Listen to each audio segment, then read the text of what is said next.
Hi, welcome back to So Into That. This is Caroline Chambers, your host. And So Into That is a podcast where I get to chat with really cool people about the things that we are really into right now. Today's guest rocks. Jess Damuck is here. She is the author of Salad Freak, which if you have ever been in any sort of cool store or enjoy cooking even a little bit, you've probably seen her cookbook. She just crushed it with that book. It did so well. And yesterday, March 26th, her newest book was born into the world. Health Nut is a feel-good cookbook. And it's kind of inspired by like how people used to eat in the 70s and like California, kind of hippie-ish eating, but just like really flavorful, healthful food, aka I mean, it's not hippie-ish, but she kind of describes it that way, which is why I said that. But a return to whole food eating. You know, all the ingredients that we know we're supposed to be eating, the nuts and the legumes and the grains, all the things we know we're supposed to be eating, but get away from because of convenience. That is really what the focus of this cookbook is. It's really gorgeous. Jess and I met up and recorded this episode when I was down in LA a couple weeks ago. If you are looking for some just great, healthful, nourishing, delicious recipes, I 10 out of 10 recommend giving this cookbook a shot. Jess was so much fun to hang out with, and she's just like living her best LA life. She and her partner just moved from New York. They had like a big life change, and she's just making the most of it. She's exploring artistic paths that she like hasn't had the opportunity to in a long time. And she's just kind of like living this great fulfilled life, and she was really fun to talk to. She cut her teeth working in the Martha Stewart test kitchen, worked for Martha Stewart, like magazines, books, TV for the first many years of her career, and is now cookbook authoring.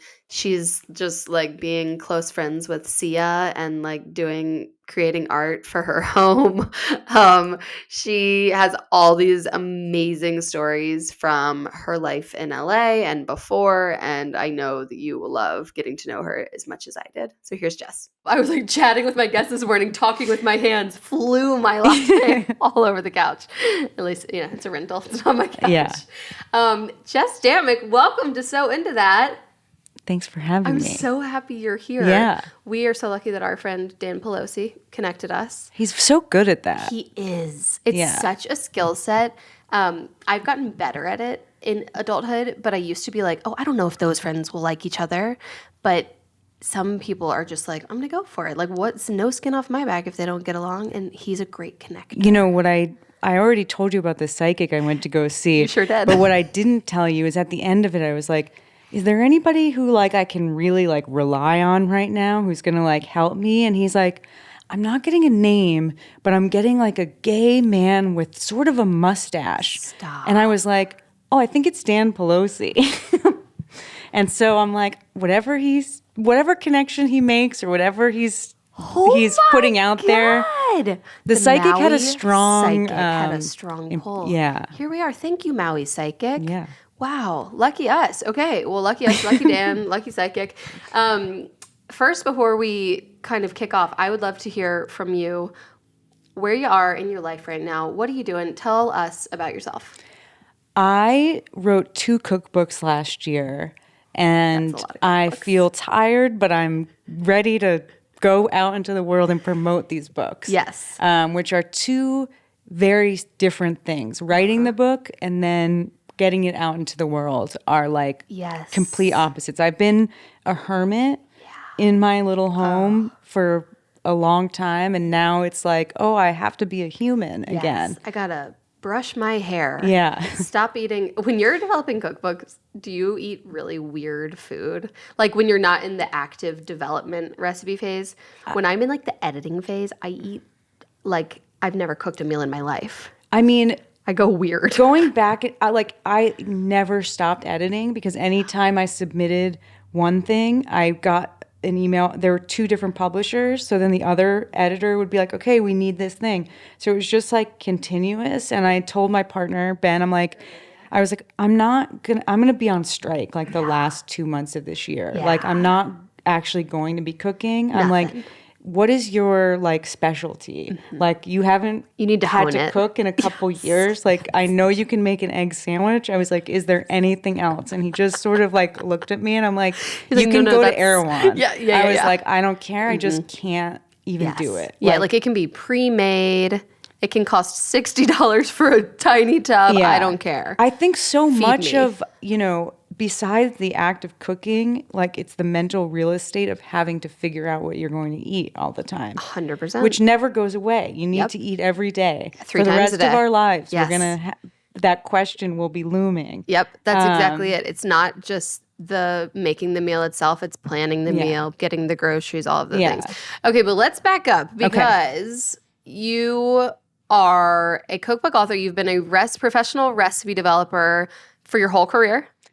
Yeah. I've been all kinds of things, to be honest. Back up. Tell us about yourself. Who are you? How'd you get here? So I have always loved cooking. In fact, I remember in middle school, I first discovered Martha Stewart Living magazine. Oh. And I was like, oh, that's what I want my life to look like. So I started taking over all the holiday meals and like having full-blown meltdowns when I was like, Mom, our platters don't match. Like, why don't we have any serving spoons?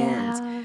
And that is basically who I am today. Yep. I went to school I really thought I wanted to be an orthopedic surgeon, and I got pretty far in that. I was working. An orthopedic surgeon who just threw fabulous dinner parties. Yeah. I mean, so I started going to school for that. I was like working at the hospital for special surgery in New York. I was studying for my MCATs, and I was like, wait a second, like, I don't want to actually be in a hospital all the time. Like, I don't like it. Yeah. And I can't do this. And I told my parents, I was like, I think I'm going to go to culinary school. And they're like, hard what? pivot. Yeah. Yes. Like I was on this track, like my medical school would have been paid for. They're like, what are you talking about? And your culinary school was not. And I went to the French Culinary Institute. Yeah. Wait. RIP, isn't it? Yeah. Now it's something else, I Yeah. think, but I'm not 100% sure. In New York City. Yeah. And they're like, well, what do you want to do? Do you want to work at a restaurant? And I was like, no, I want to work for a food magazine. And they're like, we're sorry, we don't know how to help you. Like, that's a whole new What year are we world. in? 2009, I guess. And so I Googled like Martha Stewart internship. Google University. And there was an opening.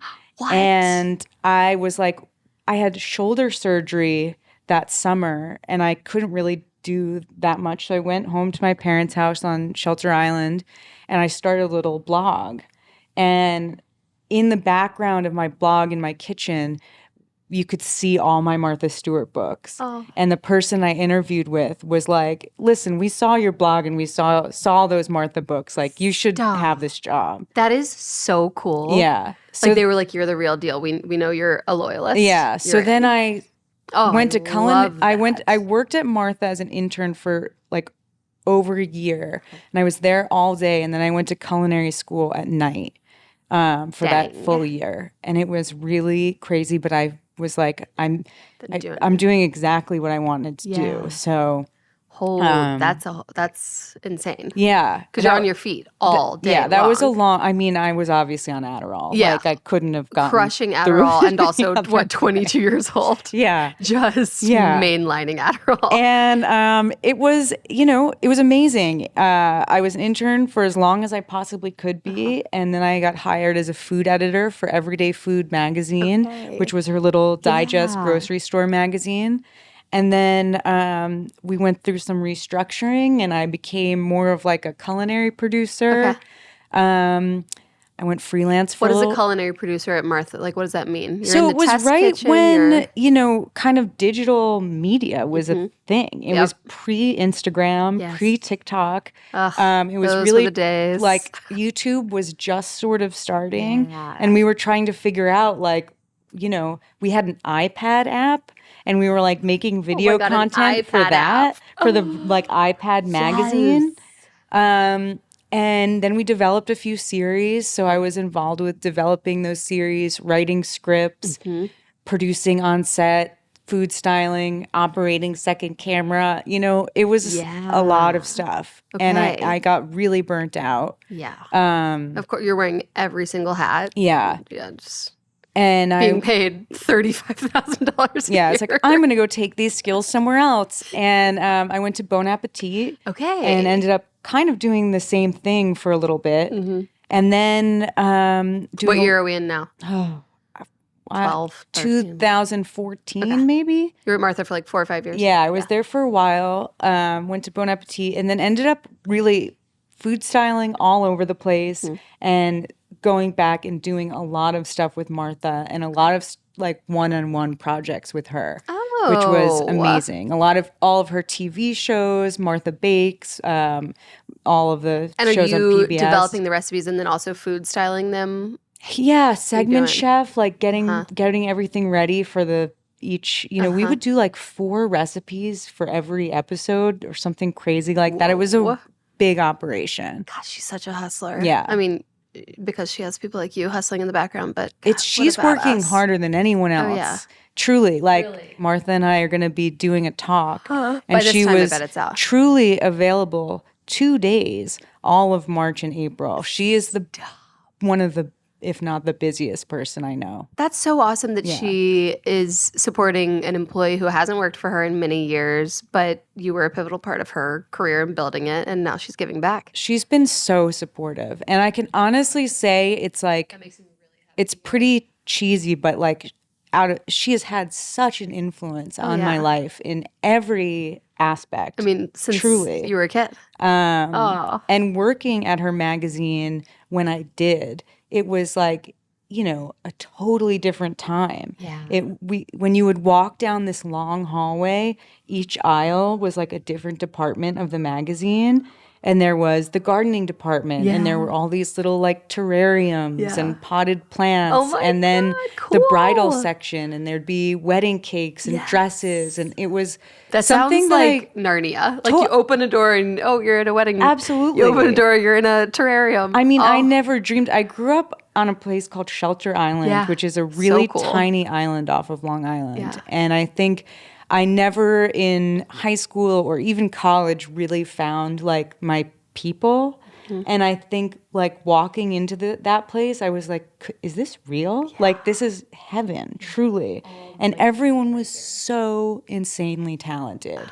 They were brilliant, and they were all like extremely hard workers, perfectionists, like crazy about what they were doing. And I was like, modeling myself after Martha, I'm like, okay, I'm a sponge. I'm just going to soak in everything I can from everyone here. That's so cool. My food stylist for my cookbook is a Martha alumnus. And I feel like there's this, if you're a Martha alum, like that kind of leads, I mean, here we are talking about it at the top of your interview, like people who worked at Martha, like that is a part of your identity. Like you went to Martha Stewart University, like that's where you got your chops, kind of. Totally. I mean, I always say one of the biggest takeaways from working closely with Martha is just like make it nice or make it twice.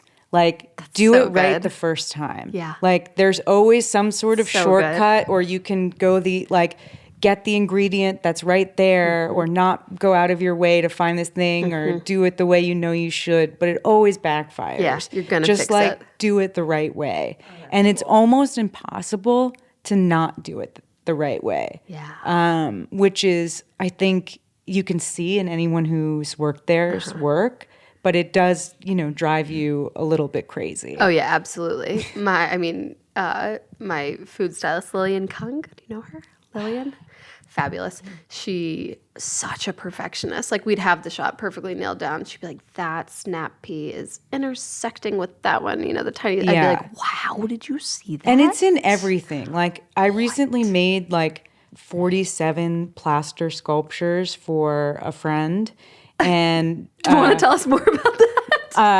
My other person I've been hugely influenced by, which is more of a recent thing, is the musician Sia. Okay. I think she's absolutely brilliant and has incredible taste, and we've been working together on a couple creative projects. And I made her 47 plaster sculptures, and I drove myself completely insane making sure that they were like how many did you actually make? 500. I didn't make 500, but they were like they were hand carved, and then I was like, I have to coat these in plaster. Originally, it was just going to be like a lime wash situation, but I was like, it's going to be so much better if I just do it. Okay, so you have been writing 2 cookbooks over the past year plus. Yeah. You've been writing your own cookbook. Oh gosh, we'll It's go all- get it in yeah. a sec. Your own cookbook, which is called Health Nut, yeah. which is such a great cookbook title. And for anyone watching the video, I'm holding it up now. The cover is a very like a 70s kind of hippie vibe. It's this like gorgeous tie-dye cover, and then a very like a kind of a Buddha bowl. There's tofu. There's a shredded slaw situation. There's broccoli. Like it's a very healthy but like dank looking meal on the cover. So you've been working on this book, and in tandem with that, you were also writing a book with Benny Blanco, the music producer / like TikTok guy / Selena Gomez's boyfriend / my best friend. Oh, he's your one best of them. friend. Yeah. Yes. Okay. Yeah. So you've been writing 2 cookbooks and then also somehow making 47 plaster sculptures for Sia. Yeah, you know, Can you tell us about that? How? Yeah, it taps into what I was going to talk about with what I'm into right now. Oh, good. Okay, well, let's get into that. What are you into right now? So I think that it's like maybe bold to say that I really love living in Los Angeles. I'm so happy I to feel hear like that. people really hate on it. Yeah. And I moved from New York, and all my friends in New York are like, come on, Yeah. like it's so cheesy. I think New Yorkers hate when people move and to Los especially Angeles. driving down like this strip here on Sunset Boulevard, like Los Angeles can be cheesy, but it can be really, really awesome. Yeah. And we live in this like house that was built in 1952 on a hilltop on all the way on the east side. And east side, like what? Where are you? Montecito Heights, which is like near Highland Park. Okay. And there's a 60-year-old cactus garden. I planted a citrus orchard. Yeah. There's a 60-year-old lemon tree, Nothing orange says tree. snobby Californian like having a lemon tree in your backyard. Every time I pick a lemon from the tree in my backyard, I'm like, I mean, I'm grateful Everybody for it hates every me. single day. Oh, yeah. Like, Oh, yeah. You know, I was just in New York, and I came back last night, and I woke up this morning, and it hit. I was like, oh, I do take this for granted a little bit, but I am like no, it's happy ridiculous. to have this. Yeah. And amazing food. a garden, and then for the first time in my life, I have an art studio. I okay, there we converted go. our back garage, which was where we hid all of the stuff we wanted to forget about and hoped it just one day disappeared. I like forced my partner to like help me clear it out. Yep. And it was like, you know, it's like not a permanent building. It's like gonna fall down at some point. Yeah, it's you really might get sketchy. injured. It's fine. And I just like whitewashed the whole thing. And dreamy. you know, it took me like a week, and I was like, I'm not gonna, because this structure will fall down, I'm not going to invest a lot, but I'm gonna make it really nice as I can without like changing anything. So I just got some light fixtures, and you know, Great. it's amazing. It's the first time I've ever had a space that I can like make a total mess in and then shut the door and go inside and like be normal. Such a huge, one of my best friends in Carmel Valley is an artist, and she also just built one, and she has 2 kids, and she used to unroll her canvases, paint like from the kitchen sink, paint, and then she'd have to wait till it dried, hope the kids didn't fuck it up, roll it back up, and now she has her own studio, and she's been saying the same thing. So are you are when somebody's like, Jess, what do you do?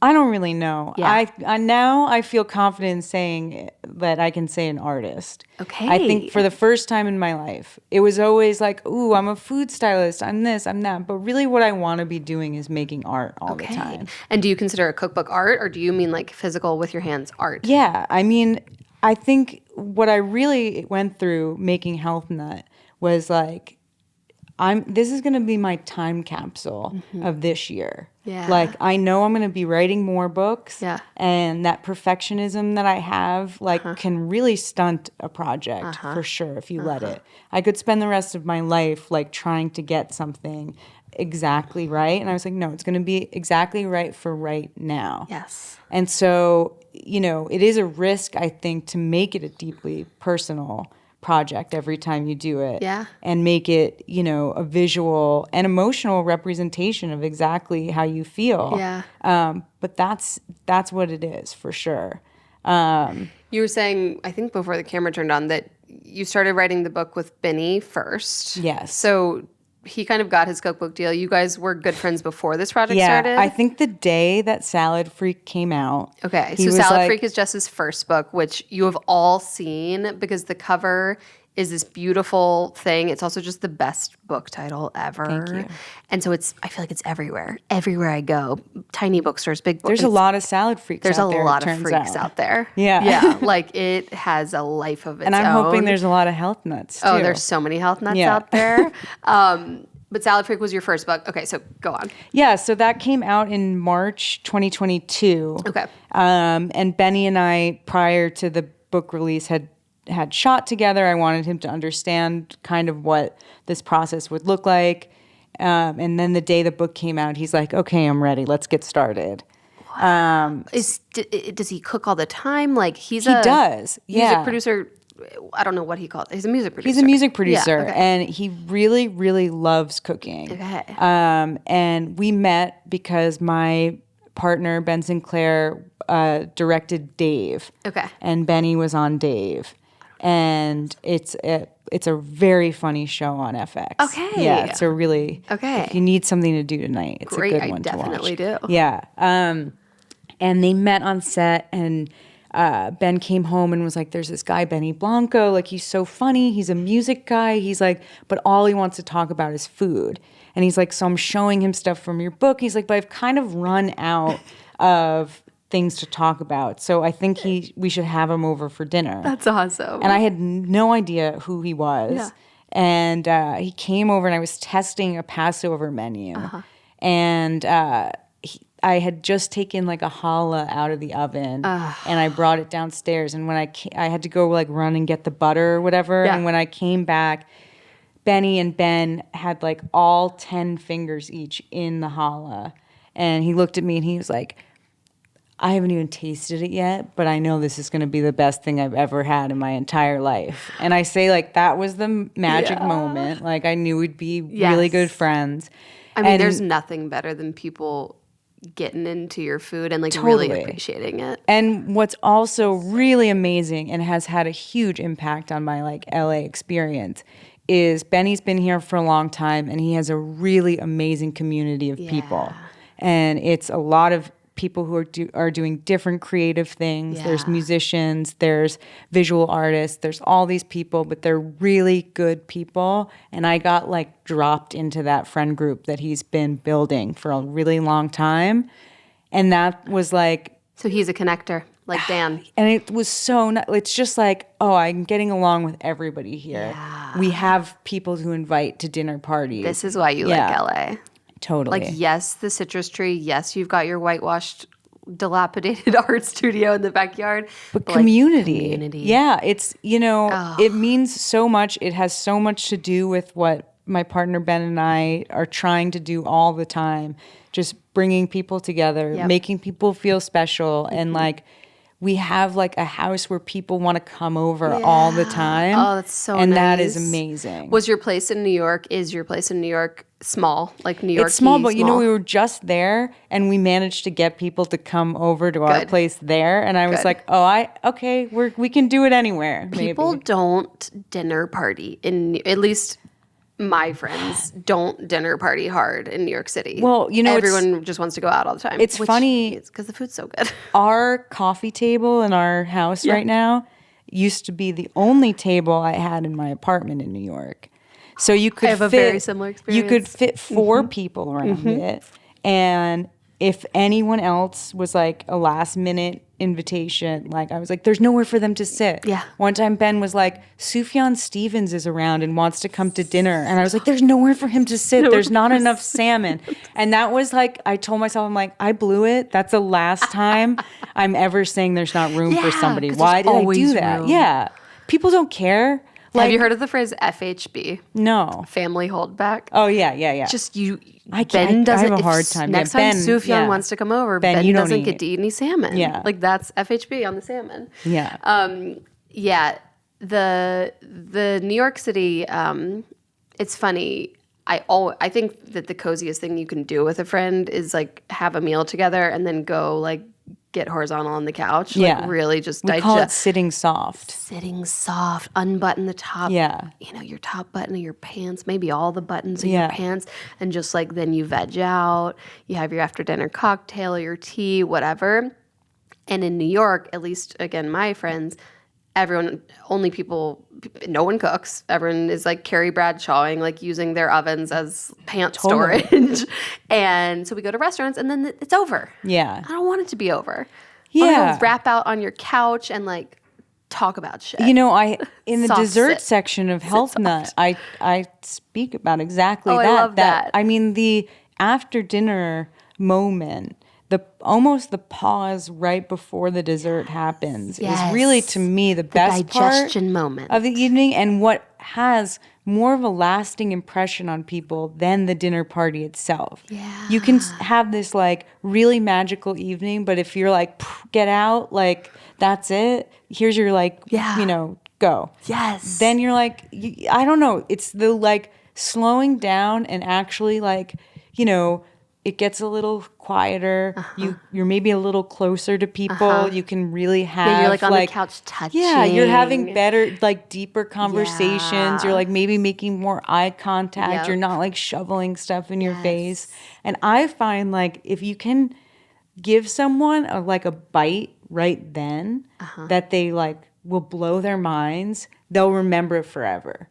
Like they might forget everything else that you've served at the dinner party, but if you do like the perfect little sweet thing that they think they don't have room for, and like I always serve like kettle soba cha buckwheat tea, and like make it a little. So say that again. Kettle's soba cha tea. It's like their roasted buckwheat tea. Whoa. That sounds good. Or like some little digestives. Yeah. That's like. When people can really be comfortable and like it doesn't matter if maybe they have nothing to say. And they can just sit there quietly and like be themselves. Yeah.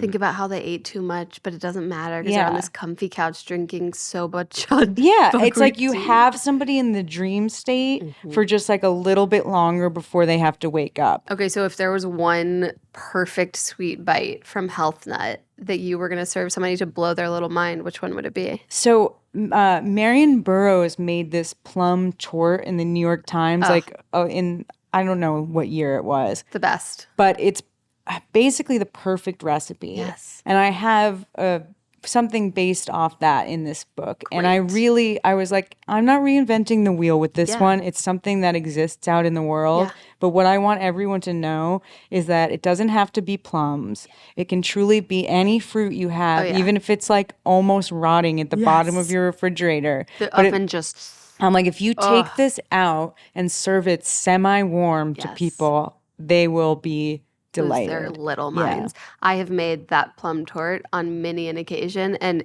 you're right. Like that's the thing that people.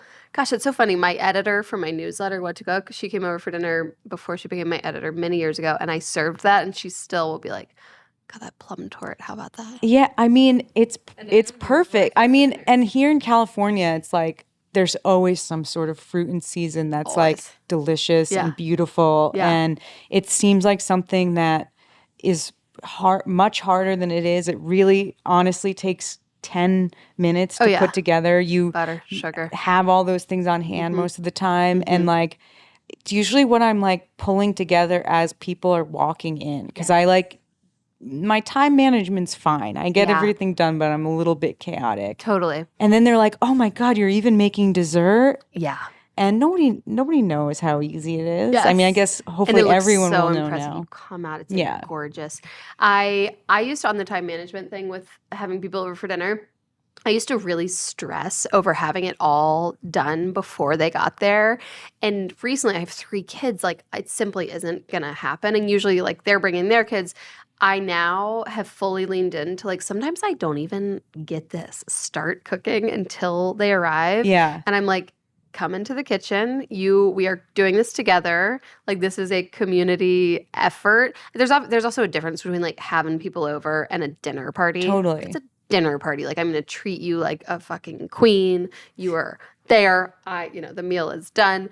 But, like, when we're trying to, like, just have more people over casually, like, last minute. Yeah. Because with so many kids, it's hard to get out. So come to us. Totally. And for those moments, it's like, let's just all do this together. And it's so fun. It's really fun. And I have gotten better about that because my boyfriend's dream is, like, he just wants to live in a way where people are always popping over. Yes. So there's always someone coming to our house. Like, truly. I love We had, like, all of these young men living with us that came from Ram Dass's estate in Maui while Ben was, like, researching for this project he was working on. We had all these, like... Wait, because of fires or just because?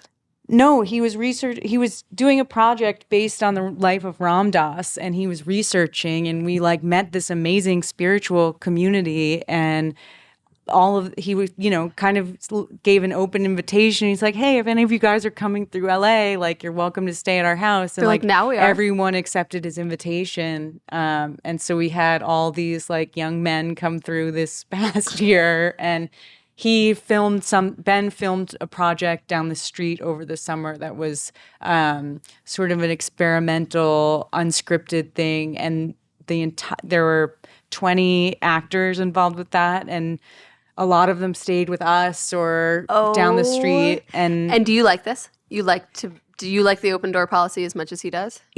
I'm an only child, so it's just, like, it's so different and it's amazing. Yeah. It's like there's not a lot of time to be bored. Yeah. There's, like, always, even in my studio space, my friend Sayo, who is an incredible ceramicist, fires all of his work at my house. So we do a lot of, like, silent, like, quiet co-working where, like, sometimes we'll be quiet for, like, hours while we're working on our different things, but it's so nice to have another person there, and it helps us be more productive. Yeah.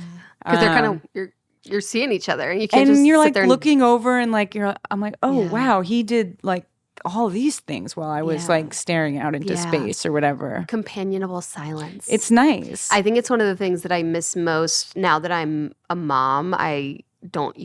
My hours for, like, really being productive are so limited. Yeah. I miss and also just for free time are so much more limited.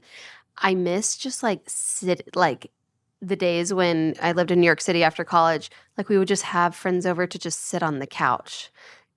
That was it. Yeah. That was the event. Like, we would just sit on the couch, and, like, sometimes we would be talking or watching a show, but sometimes we would just be, like, sitting on the couch together. And as in this phase of life, I miss that, like, companionable silence that you have with friends. Yeah. It's like almost revisiting that, like, moment of unbuttoning your pants where it's like, there's no pressure to perform or, it's like you can really just chill. I was just going to say, it's not the best when you're on deadline to finish 2 books. I will say it is a little bit of a distraction, but I got it done. And those boys helped taste test a lot of things in this book. Which is so fun. It's always nice to have people around to taste things. My first book is called Just Married, and I wrote it in 2016 when my husband George was in grad school, and we, like, didn't have any money. He was in grad school, and so the way we would, like, hang out with people and meet new people was inviting them over for dinner, because I was, like, on a 6-month deadline. I'm sure you were too. You're crushing. You're just, like, cranking recipes. Like, our tiny. We lived in this, like, 1-bedroom studio in Menlo Park. Like, so tiny and tight. To your story about your coffee table, our now bedside table was actually, it was then our bedside table also, and we would move it to the middle of the room, take chairs from outside, put them around. It would have become our dining room table. And that entire book, like every single member of the class of 2017 Stanford Business School, like helped me write that cookbook, like tested. Takes a village. I would send them, I had this like questionnaire on Google Docs, that you do for testers and I would send it out the next day, like, please answer this. And some people would be like, great. And then some people, the really type A, like Stanford guys would give me like meticulous feedback. I'd be like, I don't like any of this feedback. Throw this in the trash. I don't accept any of this. Okay. I feel like you keep bringing up is your partner, husband? He's my long-term partner. Yeah. Ben. You keep bringing him up, and like we're hearing that he's friends with Sufjan and all these young men in Maui and all these people, Benny Blanco. Yeah. What does he do? Just so that my listeners are going to be like, who is her boyfriend? What? He made a show on HBO called High Maintenance. He's got a big beard, and he would ride around on a bicycle delivering weed to people. Before you watch Dave, you should watch High Maintenance. Okay, yeah. I'm going to. Yeah. Right here. It's a great one to like, they're short and like you could just jump in wherever. Perfect. It was a web series that then got picked up. Cool. The web series is honestly like some of the sweetest stuff. Yeah. Okay, cool. And is that why you guys moved to LA? He got like stuck out here during COVID. And he had an investment property out here that he sort of never thought he would live in. Yeah. And then we ended up living there. Here we are. Yeah. Okay. We keep getting sidetracked from talking about the art studio and the type of art you create. Yeah. So do you still freelance recipe develop, or are you just kind of doing cookbooks right now? I mean, with 2 books happening at the same time, it was not a lot of freelance. Not a lot of free time. Downtime. I was doing a lot of styling with Chrissy Teigen before I had the 2 books going on. We'll see what this year brings. Yeah. I'd love to take like maybe a vacation before I have to write another book. I like that idea for you. And then, so the art, are you a ceramics artist? Is that? I'm doing ceramics. I paint. I really like making like a huge mess with plaster. Wow. I've tried to make some furniture. I've done some other sculptural things. What were the 47 plaster sculptures for Sia for? They're for like hanging on the wall. I really like in her home. I really like blobby things. It's a lot of like organic, weird shapes, and we really share that love of blobs. Yeah. So how'd you discover a shared love of blobs with Sia? I walked into her home for the first time, and I was like, "Oh, I think we share the same brain." It was like an incredible thing because I feel like, I mean, interior design like matters so much to me, and I'm like, it takes me forever to like get a space right and find the things I like, and it's very rare that I walk into a space and I'm like truly like blown away by it. And you were blown away. And just all of I'm like really colors have like a lot of impact on me. Like they really affect me. And there are certain colors that I like can't have around me, and I don't like to like mix colors. You'll see there's like a very specific color palette in this book. And my designer like kept trying. He'd be like, "Why? Maybe we should try green." And I was like, "Well." Anyway, she's really we have like the same sort of color palette, like warm, lots of like pinks, beigey colors. Like I like a little more yellow than she does, I think. Okay. But, yeah. So you were like, I want to make some art for this house. I mean, at the time I didn't even think about making something because everything was so perfect. It was like I felt so honored to be asked to contribute to it because it is such an incredible Are space. they hanging? Are they up? Yeah. How's it look? It looks amazing. Oh, cool. Yeah, it's really cool. I want to see a picture after this. Oh, yeah, send me a picture. Yeah. Okay, we haven't really fully discussed the Benny book, and that was book 1 of the year. That was when you started working on first. So let's get into a little bit. I've talked about it a little bit here because I have ghostwritten some cookbooks. There's ghostwriting, and then there's co-authoring. Yeah. This was a co-authoring This was a situation. co-author. Your name is on the book. Yeah. It's Benny Blanco and Jess Damuck. We stood side by side and developed every recipe No, you did not. together. Okay. He would have it no other way. Stop. Yeah. Okay, because often when a co-author is brought in, it's because it's a celebrity or somebody who just has like other projects that they're working on, but they also want to write a cookbook, so they need somebody who actually knows what the heck they're doing in the kitchen to actually kind of like pilot the ship a little bit. And so that is a unique situation. Yeah, I started like when we were like, okay, how is this going to work? Like Benny would explain something or give me sort of what he used as a jumping off point for when he makes something, and I tried to make some stuff at home and then like Ubered over to him. Oh. And he like would refuse to heat it up, and he's like, it doesn't taste right. And I was like, that's because it's not heated up. And then he's like, but no. And I was like, okay, we can't keep doing this. Like we tried like a few times, and I was like, we're just going to have to make this together. Yeah. And I was very worried at first. I was like, I don't know if we're going to be able to stay friends. Like I had never really collaborated with somebody in this way before. Yeah.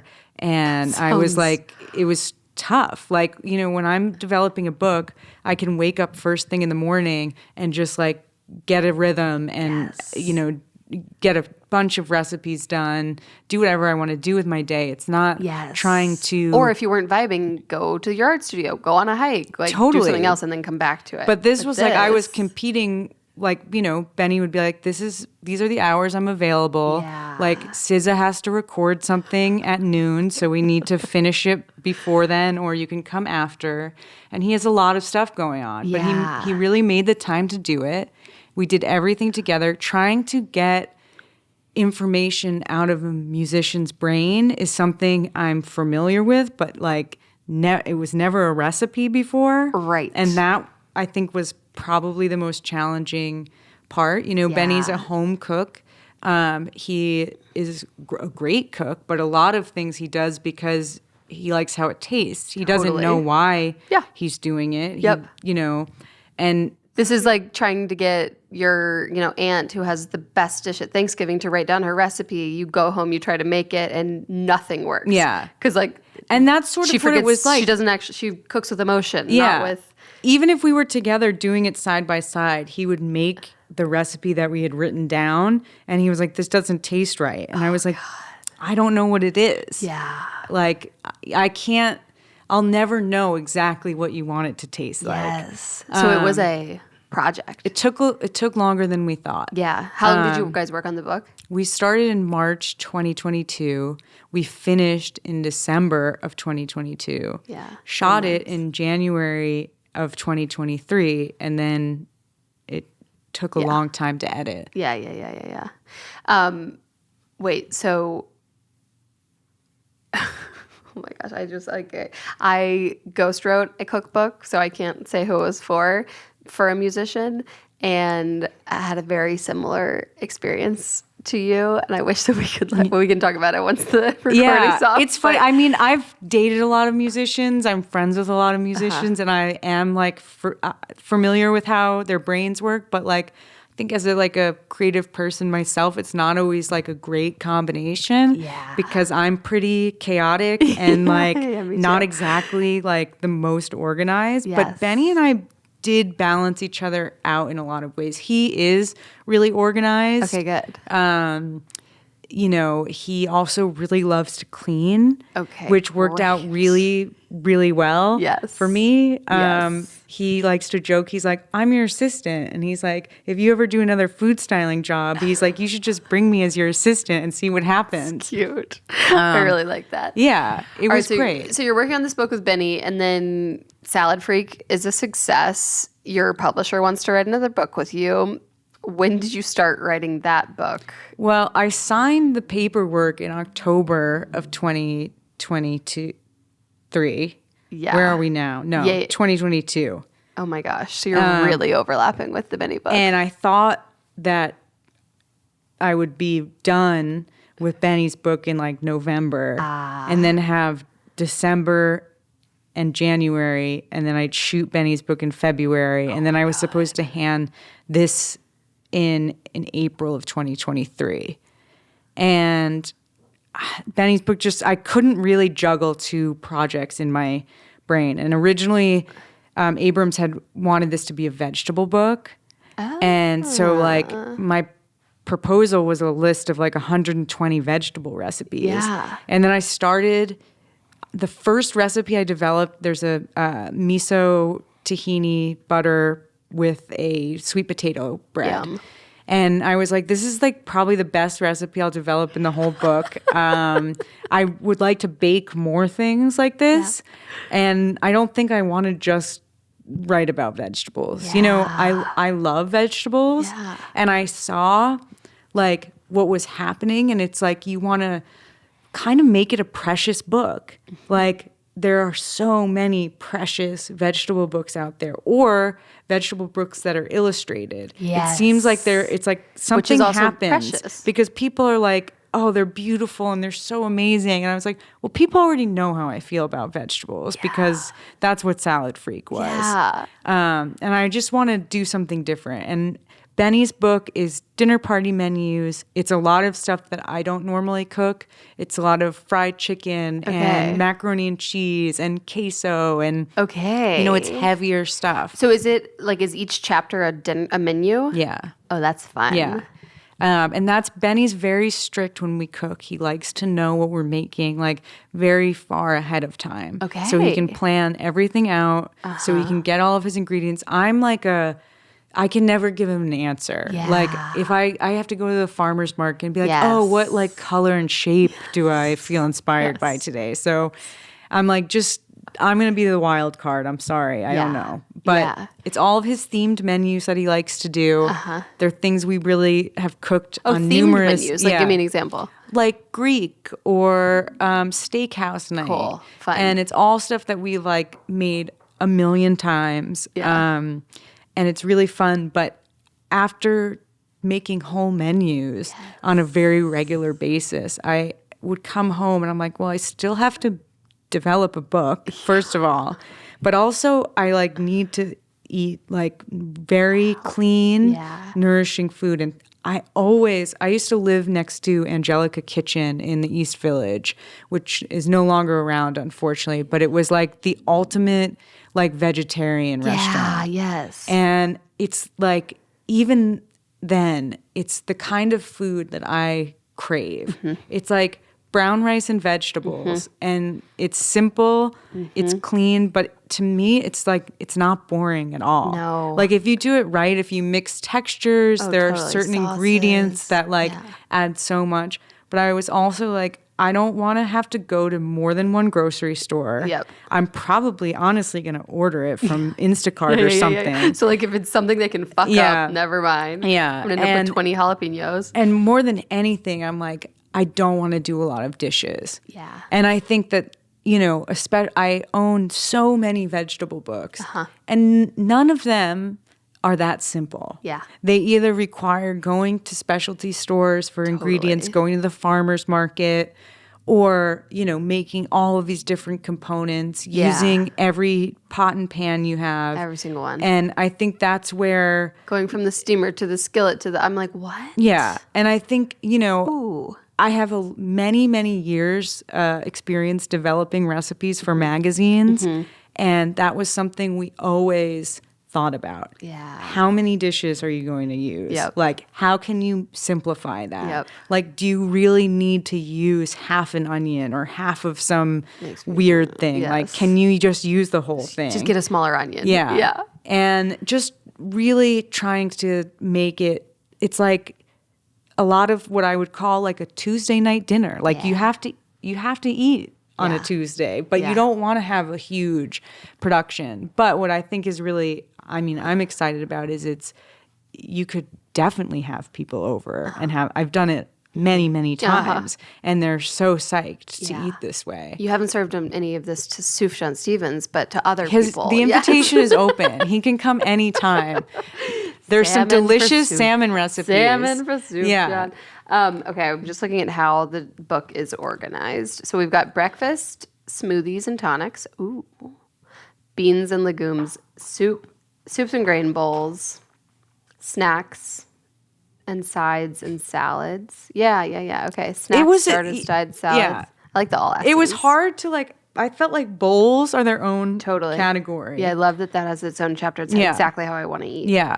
Everything and those are things that do, like, there was no way around making it so that there are a few components. Yes. But what I like about bowls is you can just like multiply everything, make a big batch of it all, and then you can really eat for a while. Yes. Like, especially if I'm like batch of rice on a Sunday.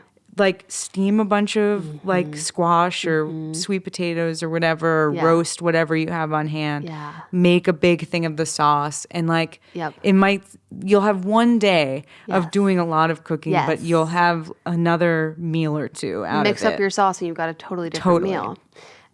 Plant forward mains, desserts, staples, and sauces. I like a sauce chapter. And then like a little extra thing about how to build a bowl. Yeah. With all those textures and sauces. Exactly. All those components. And because that's another thing, right? Like I think so many times, even when I'm flipping through books for inspiration, it's like, oh, I don't have that on hand right now. And I like have everything else. But it's like getting the confidence to swap things out and know, like, I don't like butternut squash, but I love sweet potatoes. And knowing that's okay to make that substitution. I know people, I have talked about this many times on this podcast even, but I think that like cooking is this fundamental skill that our generation just like lacks. Like no one taught our generation how to cook. It was like women were in the workplace, our mothers were all in the workplace more, like something happened where we just didn't learn how to cook. And so to you and I who work in food, yeah, of course you can swap butternut squash for sweet potato, but people genuinely do not understand or know that. And so like teaching just those fundamental swaps is such a key part of learning to be like a confident home cook. Yeah, I think giving people permission to like make it their own. Yeah. Like I'd love it if people like start maybe making like the stir fry that's on the cover and realize like, oh, I don't love tofu. I rather use shrimp, or like I have chicken around or whatever. And just using it as a building block to making their own recipes. Yes, totally. The title is Health Nut. The word health can mean so many things. What does it mean to you? You live in LA now. Are you gluten-free? Are you dairy-free? Are you sugar-free? Are you free of anything? I am dairy-free. I went to a dermatologist like a decade ago who was like, you should maybe try cutting back on dairy for your skin. And at that point, I could eat dairy, no problem. Yeah. And then it like made me lactose intolerant, like not eating it. Did it make your skin better?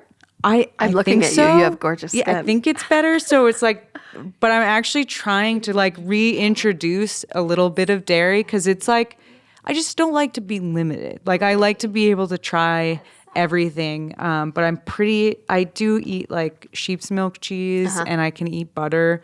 But this book is like, there are a lot of things that don't have dairy in it. But there are a lot of things that are naturally gluten-free, naturally vegan, but I think I've always encouraged people like make those swaps if that's your dietary restriction. Yeah. I don't like to use vegan cheeses. Yeah. I don't like to use a lot of like substitutions that don't feel like whole foods to me. Just so processed vegan cheeses. Yeah. And it's more than anything, it's like real food. Yeah. I really try not to use like, I'm not like a flavor bomb person. Like we're going to develop those flavors somehow. And it doesn't mean it's going to be a more complicated recipe. I just don't like to use a lot of things out of the jar. Okay. But if I do, for example, there's this, I discovered Benny actually introduced me to this smoked soy sauce.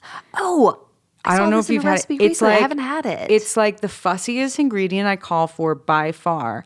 But if you're making vegetarian foods, it is a total game changer. Whoa. Do you order it? You can order it. They have some on Amazon. Great. They have it at a lot of stores here. All right. LA.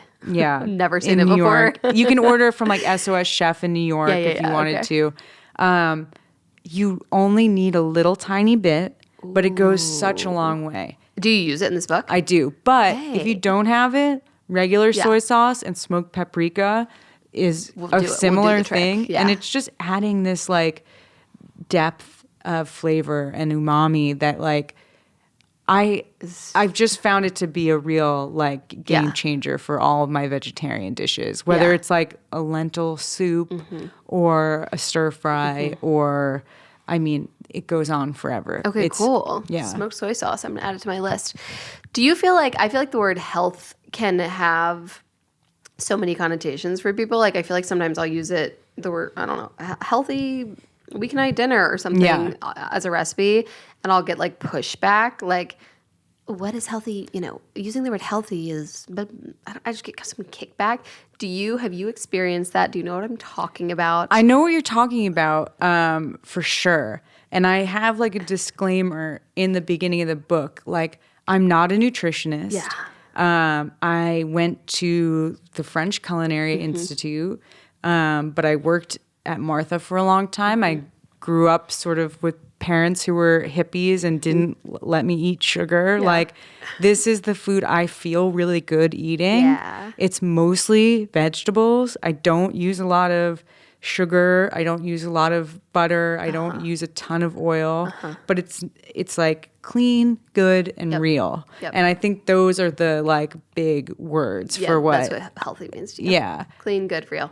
And I think it's, you know, I'm not saying like you can't have any of the things that maybe I don't use in this book or whatever. It's all like balance. Yeah. Right? Like, totally. That's the way I like to eat. I'm not perfect. Yeah. I'm definitely not Gwyneth Paltrow or Goop. I wish I could be. Me too. But I think my the reason why I didn't write a vegetable book and I wrote this book is because I was like, people need to understand that it doesn't always have to be so hard to eat healthy. Yeah. Eating well doesn't mean that you have to like spend $38 on sea moss so you can make your like skin smoothie. Yes. Like you can grab the most LA thing I've ever heard. My readers in like the Midwest are like, what? Sea moss? Yeah.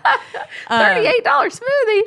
No, it just, you know, and a lot of these like really clean ingredient like dishes sometimes seem like, oh my God, I have to go to the farmer's market. Yes. I have to source these things. Yeah, like change my whole life just to eat healthy. But you know what? Like you can make bone broth in a slow cooker. Yeah. And it's really inexpensive and you can put it in your freezer and you're like doing that thing that's like very nutritious and great to have on hand. And it doesn't have to be a big project. Yeah, and I think that, you know,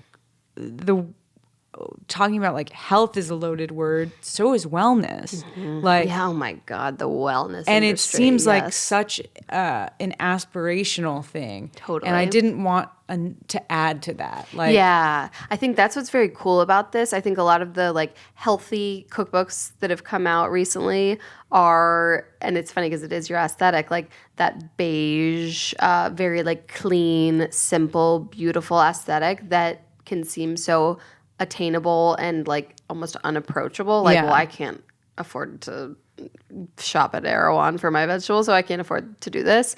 This is like almost like not grungy, but like I feel like I could live in this picture and in this book. Like Health Nut, it's like so like livable looking. Like even the cover is like so not so approachable. When I was developing this book, I shopped at Trader Joe's as much as I could because I wanted to make sure it was ingredients that people had access to. I think if, you know, I think the last thing anybody needs is another like wellness book coming out of LA where everything is like from the farmer's market because I'm in LA and I might even be a wellness person technically, but like I can't make it to the farmer's market every week. No. Like I'm tired. I don't like to do dishes. I don't want to walk around and touch 10 different vegetables. I just want to go to Trader Joe's and pick up the eggplant and walk out. Yeah, I always spend way too much money when I'm at the farmer's market because I see things that I'm like, oh, that's so gorgeous. And then it like sits in the back of my fridge. Like I'm like a flawed human, just like everybody else who's like having a hard time. Like cooking is my time like too. Cooking is my skill set, but it doesn't mean that I'm like it's like a superpower. Like you know, I still go through all the same things. So I really wanted to make it feel like, oh, I can do that. Yeah, and it's like, you know, I think a lot of these things are great for a dinner party too. There's like, my friend Angelo is Greek, and he always shares his mom's Greek recipes with me. And I was like, I really want to make those like lemony Greek potatoes. And he like sent me his mom's recipe, and then I'm like, oh, you could slow roast a chicken on the same pan. And so there's this Greek chicken with potatoes and lemon, and it's like I make it once a week because you just throw everything on a sheet pan. Chicken fat on potatoes, and it's like delicious. And somebody was like, but is that healthy? And I was like, what's unhealthy about it? Like, okay, there's olive oil, like, but that's a good fat is good. It's like, it's health. It's real. Like, have that with a salad, and that's like a good meal. There's not nutritional information, right? No, which I feel like a lot of people will be bummed about, but it was like actually extremely difficult to do. I asked the publisher, and they were like, well, there's a way, but it was like, it's kind of so crazy. Insane to do it. I ghost wrote a cookbook for a like nutritional psychologist one time. You would really like, it's called Eat to Beat Depression and Anxiety. It's like all these foods that are like superfoods for your brain. And we had to do nutritional information for it, and it was horrible. I have a weekly newsletter called What to Cook When You Don't Feel Like Cooking that comes every Sunday, and about once a week somebody asks me like, would you consider adding nutritional information to this? And I'm like, no, just because like that's not the vibe. Like I don't want to ever be like, this is 6 servings and it's 540 calories per serving, you know? Like add more cheese if you want. Don't add cheese if you want. I sort of feel the same. I mean, I personally like don't count calories. I do look at labels when I'm in a store. Like for the ingredients. Just for the ingredients. And like I really try not to eat a lot of sugar. That's like something I do. So that was the answer to the like what are your health parameters? So not a lot of sugar. And that's just because like it's not good for me. Like not like in the way that like my brain doesn't feel good. Like I have ADHD, and if I eat a lot of sugar, I go through some sort of crazy like go on a ride that like I rather not go on all the time. So I just try, and I get migraines, and like I'm trying. It's been that way for many years, and the only thing I know for sure is if I eat like some crazy sweet dessert, like I usually get a headache. I know sugar doesn't make me feel good, but I'm so like I like chase that high. I'm like I love it in the moment. I mean, I need it in the moment, and then I'm like, ugh, Caroline, I'm really lucky because I grew like my parents. Probably because I have ADHD. Like I get hyper when I had sugar, and they were like, "You shouldn't have too much of this." We live on a small island, and I just like did it. They were never like, "It's bad, you can't have it." They just like I feel so fortunate that like I never really. I mean, I do crave like dark chocolate, but that's pretty, That's on the list of foods to it's a super eat to beat your right? depression. Yes, that was like in the cookbook. I always tell everyone like they told me that soda was like seltzer with like a splash of juice in it. God, I love and I believed it for like way longer than like anyone would believe. Like I don't know exactly how old I was, but I 25. Do remember the moment that like my aunt took me to McDonald's and was like, I was like, I want an orange soda. And I got like a Fanta or Sunkist or whatever. And I was like, oh my God, like what? Like, what is this? Bouncing off the mother effing walls. Truly. My, similar, but one of my best friends from high school, Nellie, didn't know what a calorie was until our freshman year of high school. And I always think of that because like, what a fucking amazing mom that she did not know what she was like, I literally don't know what that means. What are you talking about? When like, I guess me and my friends were sitting at lunch and we were like, oh, this has 300 calories in it or whatever. She had no idea what a calorie was. I was like, that is how I want to raise my children. It is amazing. And I think, I wanted to make sure that I wrote something about body image in this book because I don't think you can have a book that says health on the cover without addressing it. Yeah. And tell me about one thing I really thought about so much was like my mom was so great at like teaching me self-care. Yeah. Like I always like even as like a little kid took baths and put lotion on and like all of that stuff. But no one really ever taught me like, oh, your body is this amazing thing that if you take care of it by eating things that feel good, like that's what matters more than anything. Yep. It's like literally more than anything. Yeah. You can go get a massage once a day, but if you're not eating foods that take care of you, gonna feel awful. And I think in my experience, eating well and paying attention to just trying to get these real food ingredients in my body, like craving vegetables and actually eating them. Yeah. Like, you know, you realize, oh, my body is incredible. Yes. Like, it's not about fitting into my pants, but if my pants are feeling really tight and I don't feel great in my body, I'm like, am I doing something differently? And I'm like, oh, it's because I'm writing 2 cookbooks and I'm sitting at my desk all day and I'm barely moving my body. Like, I'm going to move because it feels good. Not necessarily because my pants are tight, but because it feels better when I'm moving. My brain, when I don't move. Yeah. Ay caramba, scary place. And it's hard because, you know, like most kids don't learn that. Yes. They're going to school, they're eating what's available to them at school. They're going, you know, I mean, I can't even imagine what it's like to be exposed to TikTok or like any kind of social media now. Please let it be banned by the time my children are old enough to have phones. Yeah. Like, get out of here. But yeah, just kind of and it sounds so LA to circle back to the top. Let's go. With my love of LA, but like you are, baby. It's like, you know, it is about being present when you're eating too. Like tuning into your body a little bit. And I feel like I try to carry that through my cooking, my shopping, the whole thing. I'm not always like super like zen when I'm in Trader Joe's, like staring down the aisle, like wondering like, you know, like, is this the rest of my life? Like, I don't, but I try to remind myself like, oh, I'm eating, I have the resources to buy food here and make food for my little family. And, you know, like even in the grocery store, that's really interesting. Just try, like, I really, one of the questions that you asked me, is there anything that I'm over?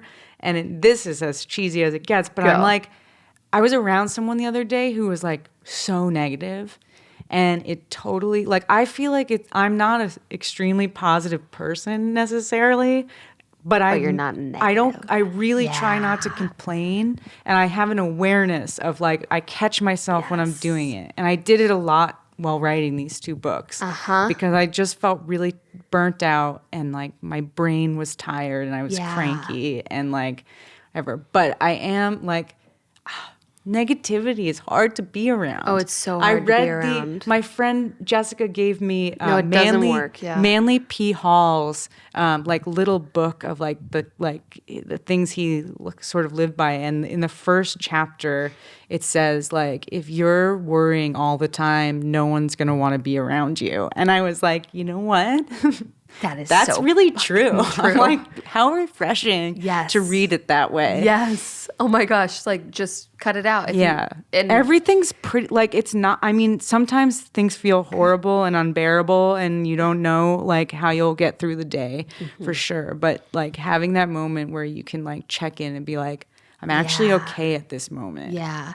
I think even with our jobs, which we have such different jobs, but we're in the same industry for some of it. You're also like an artist and professional hoster of beautiful people.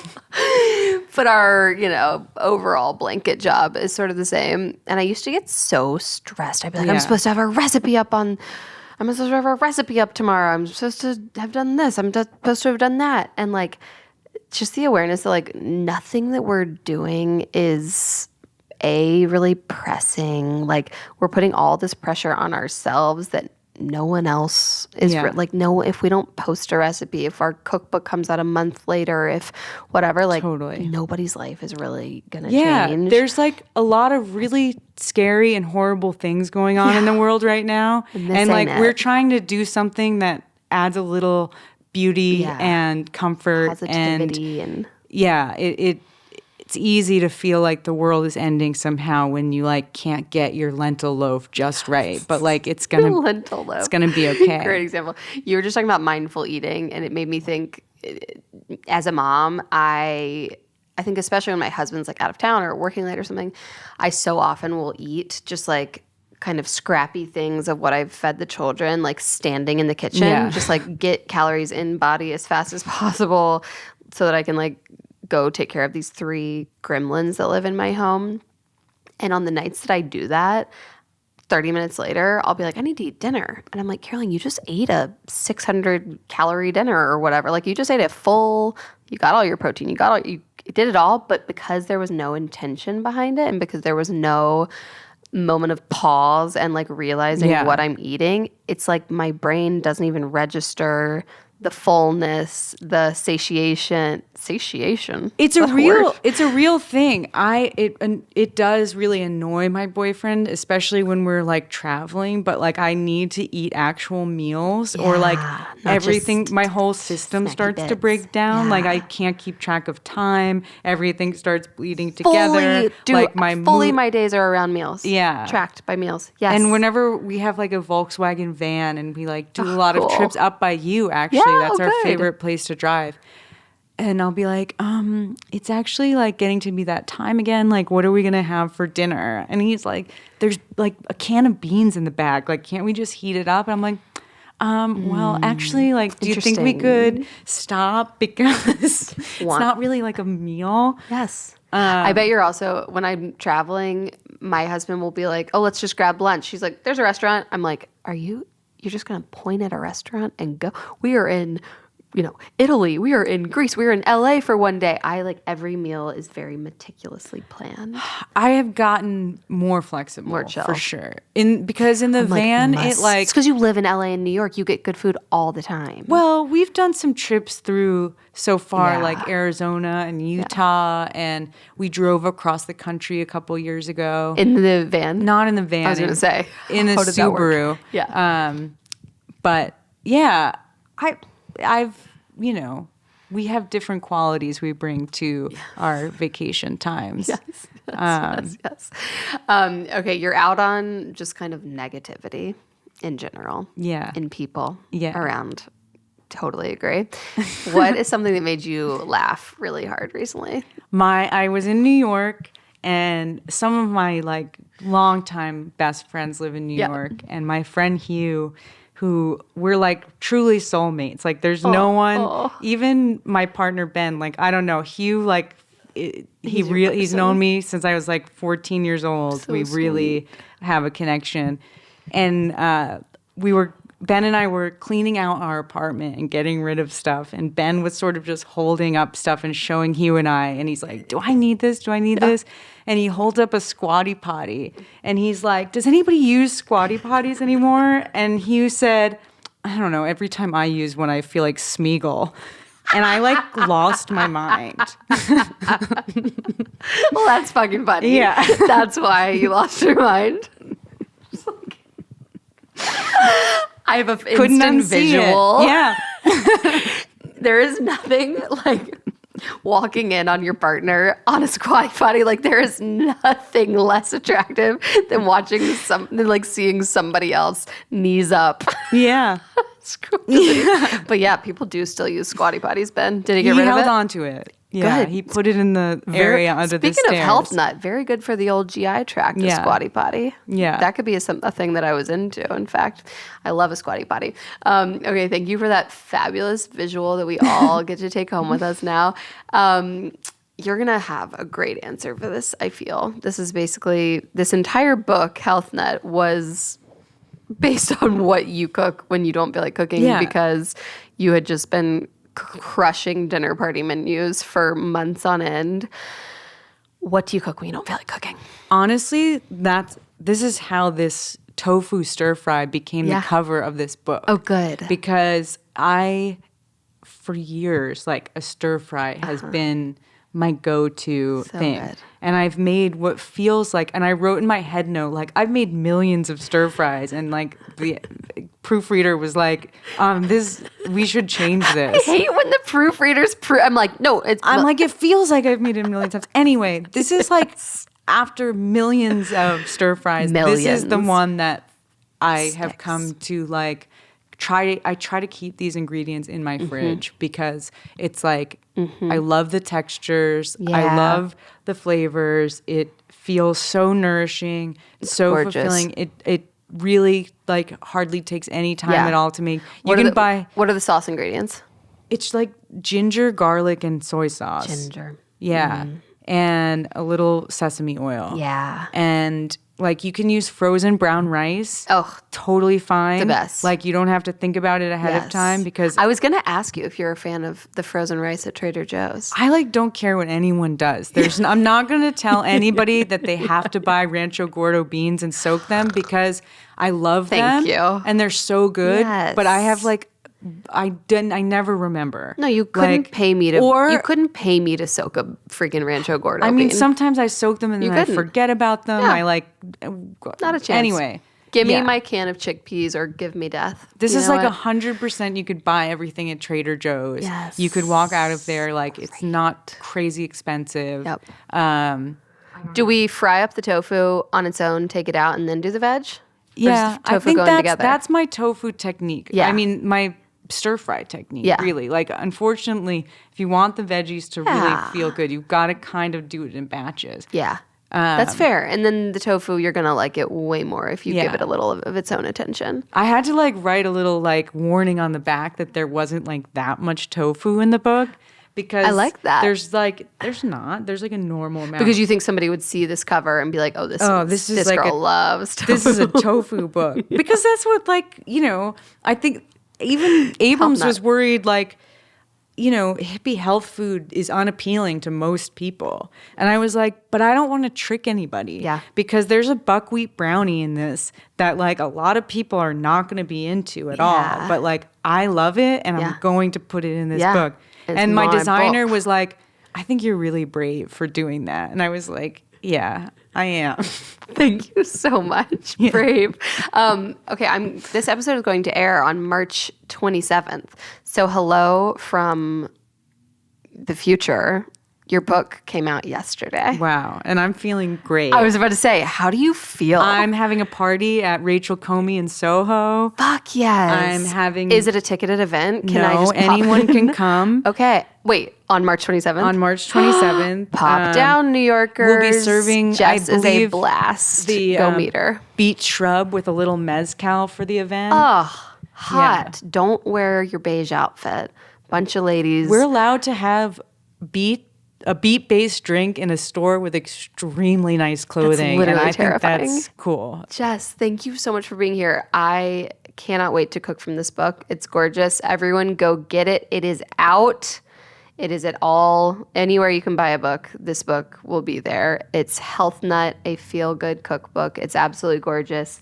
And it's all the healthy food that you can eat when you don't feel like cooking. Or any time ever. Or any time ever. If you do feel like cooking, you can make these things too. These recipes then. Jess, thank you so much for coming on. Thank you. Good luck this week. It's launch week. Have a good one. I feel tired today. I can't imagine how I'll really feel You're on the 27th. You're going to feel so tired on the 27th, but like in the best way. It's good. Yeah, it's very exciting. Yay. Happy launch week. Thank you.